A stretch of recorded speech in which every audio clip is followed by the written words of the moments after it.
It was the summer of 2012 when my boyfriend and I decided to take a camping trip deep into the Smoky Mountains National Park. We had always loved the idea of being surrounded by nature, away from the noise of the city, just the two of us under a blanket of stars. The park, stretching over 800 square miles between North Carolina and Tennessee, was known for its dense forests, rugged terrain, and rich history. It was also rumored to have strange occurrences.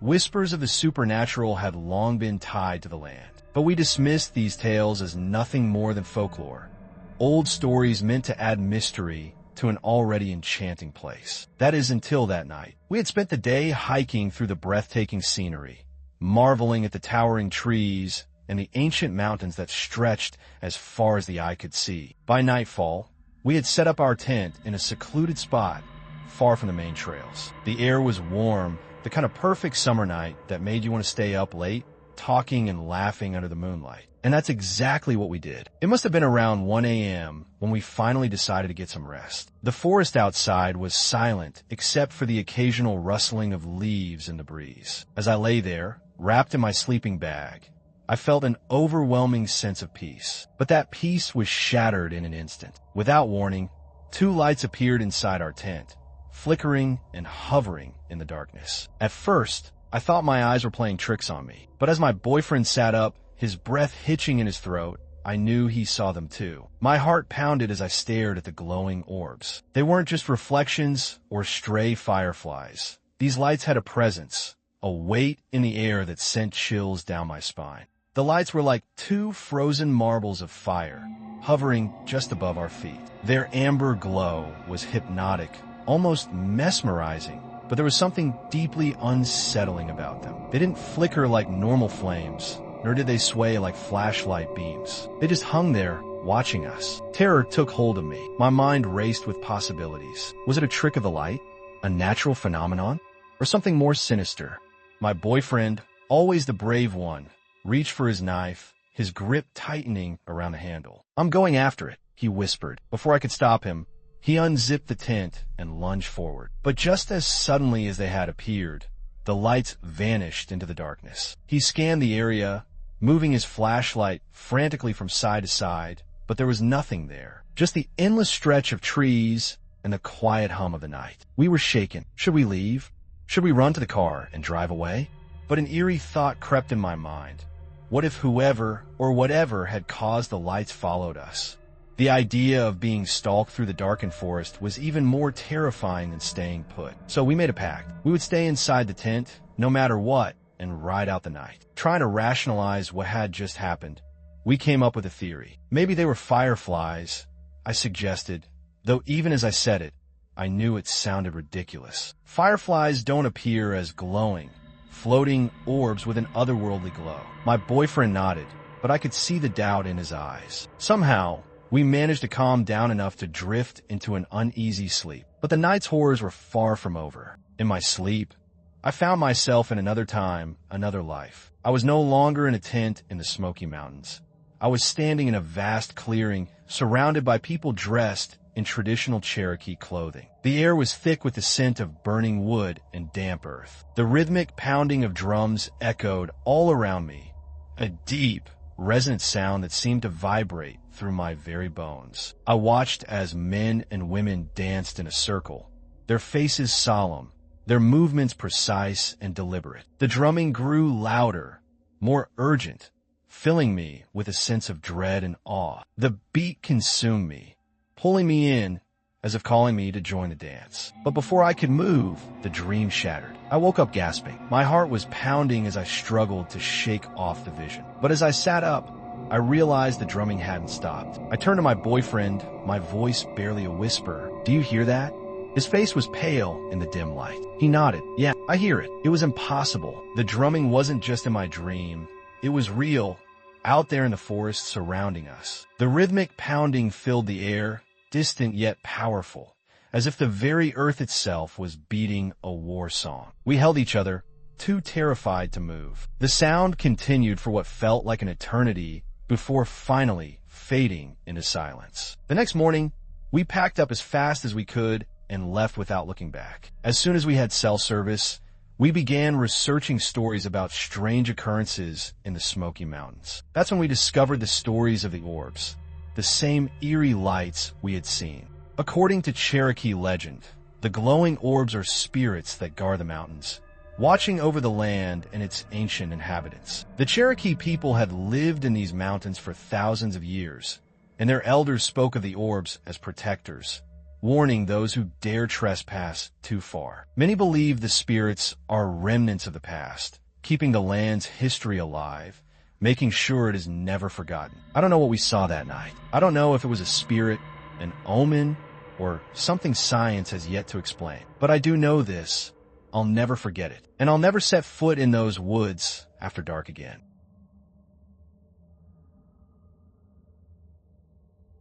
The day started just like any other, but little did I know it would be the time I will encounter a true ghost story. Or at least, that's what I saw in my dream would solve several decades of mystery. I never believed in dreams having deeper meanings until the night my brother came to me. He had been missing for years, ever since his military plane vanished without a trace over the Smoky Mountains on January 31st, 1944. But in my dream, he was there, clear as day, telling me his story like he had lived it just yesterday. He described the crisp winter morning in Charlotte, North Carolina. He was one of 4 passengers aboard a small military plane, a UC-78 aircraft, bound for Nashville, Tennessee. The war had made travel unpredictable, and flying was both a privilege and a risk. Still, he felt a thrill every time he boarded a plane. The hum of the engines, the anticipation of takeoff, it always filled him with excitement. As they lifted off,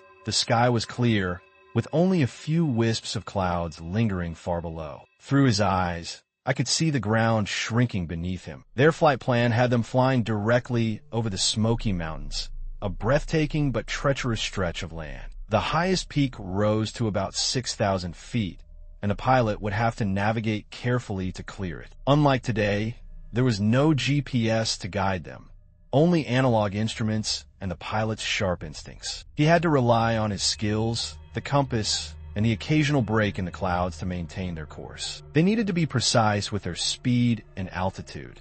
Any miscalculation could mean disaster. At first, everything seemed routine. They cruised steadily, the engines humming in a steady rhythm. But as they approached the mountain range, the sky darkened and thick clouds gathered below, obscuring the rugged terrain. The temperature dropped, and frost began forming along the edges of the windows. Then it happened. A sudden jolt rocked the plane. The pilot tensed, gripping the controls tightly. My brother could see the worry in his eyes. The engines, once a steady roar, began to sputter. The left engine coughed violently, then steadied for a moment before sputtering again. The right engine followed suit. Panic crept into his chest as the aircraft shuddered. "We're losing power," the pilot shouted over the noise, trying to keep the plane steady. His heart pounded. The altitude gauge showed they still had 5,000 feet to climb, but the plane was struggling. The engines whined, revved, then slowed, as if something unseen was sapping their strength. The aircraft tilted slightly,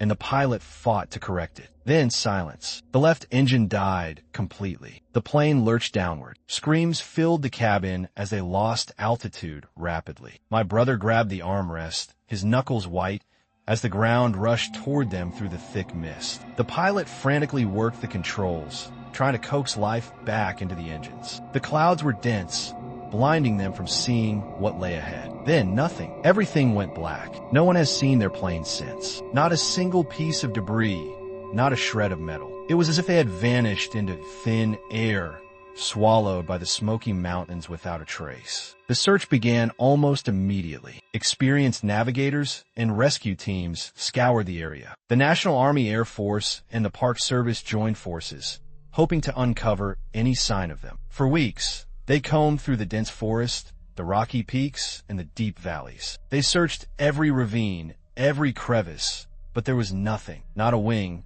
not a wheel, not a scrap of fabric from their uniforms. It was as if they had never existed. As the years passed, theories emerged. Some believed they had been abducted by aliens, taken from the sky in an instant. Others suspected they had gone down in an uncharted ravine, swallowed by nature and buried beneath decades of forest growth. Some whispered of supernatural forces, saying the Smoky Mountains held mysteries beyond human understanding. One fact remained: they were gone, and they were not the only ones. Since the 1920s, more than 54 planes have vanished over the Smoky Mountains National Park. Some call it the Bermuda Triangle of the mountains, a place where aircraft disappear without explanation. Pilots have reported strange occurrences: unexplained instrument failures, sudden turbulence, eerie radio interference. It is as if something lurks within these mountains, waiting to claim those who dare fly over them. When I woke up from a dream, my body was covered in sweat. It had felt so real. My brother had spoken to me as if he were right there, reliving his final moments. I told my family, but they dismissed it as just another nightmare. Maybe they were right, but deep down, I couldn't shake the feeling that my brother had finally told me what had happened, that he had given me the answer we had all been searching for. Perhaps one day, someone will find the wreckage of their plane, buried deep beneath the canopy of ancient trees. Maybe a hiker will stumble upon a rusted piece of metal, a silent testament to their final moments. Until then, our family remains trapped in uncertainty, waiting for the mountains to give up their secret. If you ever find yourself flying over the Smoky Mountains, remember them. Remember the countless others who have vanished without a trace. And always respect the unknown. What are your thoughts about this true creepy story? Let's know in the comments section. Also, please remember to subscribe. It means a lot to us.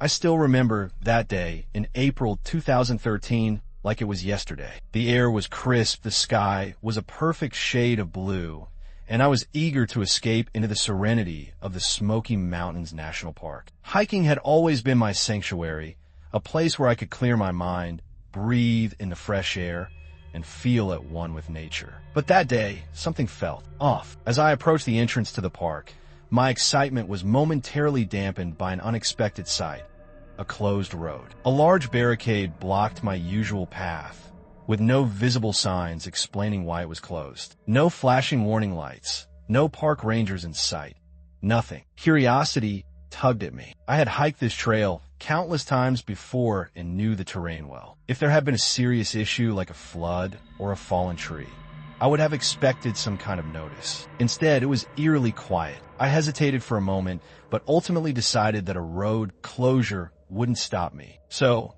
I parked my car near the entrance, grabbed my backpack, and started walking. As I ventured deeper into the woods, everything seemed normal at first. The familiar scent of pine filled the air, and the soft crunch of leaves beneath my boots was soothing. But as I continued, an unsettling stillness began to take over. Normally, this part of the trail was alive with chirping birds, rustling critters, and the occasional deer grazing in the distance. This time, there was nothing. No birds, no insects, no movement at all. A shiver ran down my spine, but I pushed forward, telling myself it was just my imagination. Maybe the animals were simply hiding, or maybe it was just a slow day in the forest. But deep down, I knew something wasn't right. Then it happened. A wave of dizziness hit me out of nowhere. My legs felt heavy, my stomach churned, and my mind clouded with confusion. It was as if all my energy was being drained. My breathing became labored, and before I knew it, my knees buckled. I collapsed onto the ground, gasping for air. As I lay there, struggling to regain my strength, a strange noise began to rise from beneath me. At first, it was faint, almost imperceptible, but then it grew louder, a deep, rhythmic pounding like giant metal pylons being driven into the earth. The ground beneath me seemed to tremble ever so slightly, as if something massive was shifting below the surface. Panic surged through me. There were no factories nearby, no construction sites, nothing that could explain the unnatural sounds I was hearing. My mind raced with possibilities. Was it an earthquake? A hidden underground facility? Something else entirely?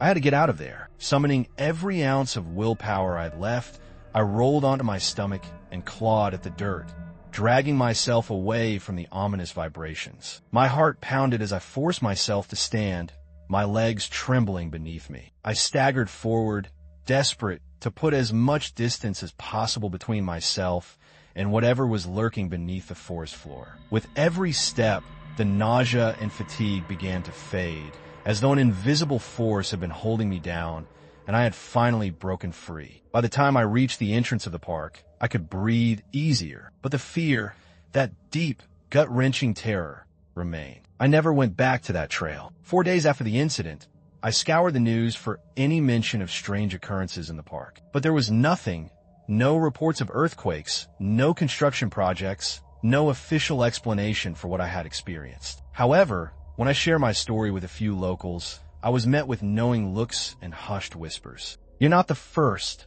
one older man told me. "People talk about an energy in those woods, something that pushes you away, makes you sick if you get too close." Others shared similar stories. Accounts of hikers feeling lightheaded, disoriented, even paralyzed by an unseen force. Some spoke of mechanical sounds deep underground, while others claimed to hear whispers carried by the wind. And the most unsettling part, every single one of them described the same overwhelming instinct to flee. To this day, I don't know what I encountered that afternoon in the Smoky Mountains. Was it some geological anomaly? A secret facility buried beneath the forest? Or something far beyond human understanding? All I know is that something was there, something that didn't want me or anyone else getting too close. And I have no desire to ever find out what it was.